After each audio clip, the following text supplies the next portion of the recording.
एक समय की बात है जब एक शहर के वासी वहां के चोरों से बहुत परेशान थे।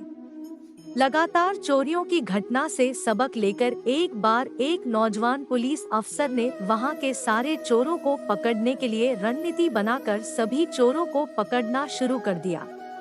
उन्हीं चोरिया में से एक शातिर चोर घनु भी था। जब घनु चोर को लगा कि पुलिस उसे भी पकड़ लेगी तो उसने फैसला किया कि वह शहर से कहीं दूर जाकर छिप जाएगा।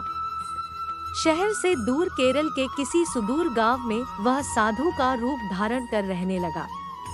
घनु चोर बोलने और लोगों को अपनी ओर आकर्षित करने में माहिर था। घनु चोर अब साधु बाबा बनकर गांव में रहने लगा। अपने प्रवचनों से वह लोगों में एक सन्यासी बाबा और ज्ञानी कहलाना लगा। एक दिन उसके पास एक व्यापारी आया और घनु चोर यानी कि साधु बाबा के प्रवचन सुनकर बहुत प्रसन्न हुआ। व्यापारी दूसरे दिन फिर से साधु बाबा के पास बहुत सा सामान लेकर आया और बोला, बाबा मैं आपके पास अपनी एक समस्या लेकर आया हूँ, कृपया मेरी इस समस्या का निवारण करें। इतना कहने के बाद व्यापारी ने एक पोटली निकाली और साधु बाबा के हाथों में थमाकर बोला, बाबा आजकल चोरों का आतंक बहुत ज्यादा है, इसलिए कुछ समय के लिए यह सोने की पोटली आपके पास रख रहा हूँ। साधु ने यह सुनकर कहा कि चलो इस पोटली को किसी सुरक्षित स्थान पर रख देते हैं। उसके बाद दोनों ने एक बड़े पेड़ के नीचे उस पोटली को दबा दिया।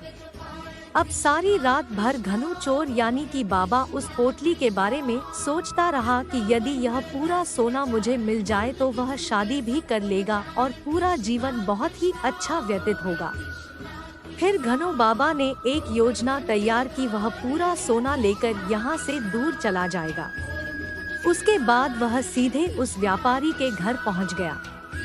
व्यापारी बाबा को देखा। उस दिन व्यापारी के घर एक शिक्षक भी आया हुआ था। शिक्षक देख रहा था कि व्यापारी साधु बाबा के लिए बहुत सारे पकवान बनाकर उन्हें खिला रहा है। थोड़ा देर बाद घनु बाबा ने कहा कि अब वह एक लंबी यात्रा पर जा रहे हैं। व्यापारी यह सुनकर उदासी से बोला, बाबा कुछ दिन यह रुक जाते तो अच्छा होता। घनु बाबा ने सन्यासी की भांति कहा, भक्त साधुओं का एक ठिकाना नहीं होता है। साधुओं का काम तो घूमकर संसार में ज्ञान बांटना होता है। इतना कहकर घनु बाबा वहां से चला जाता है।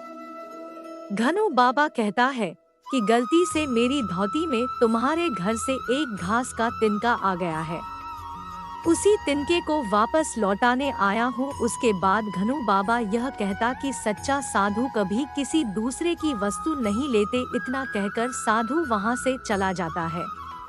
उसके बाद शिक्षक ने व्यापारी से पूछा कौन थे वह साधु बाबा। फिर व्यापारी ने शिक्षक को अपने सोने की पोटली के बारे में बताया तो शिक्षक यह सुनकर हंसने लगा और व्यापारी से बोला, तुम लूट गए हो। व्यापारी झलाकर बोला, क्या मतलब? फिर शिक्षक ने कहा, कोई भी महात्मा अपनी तारीफ खुद नहीं करते, मगर यह व्यक्ति अपनी और साधु बाबा होने की तारीफ कर रहा था।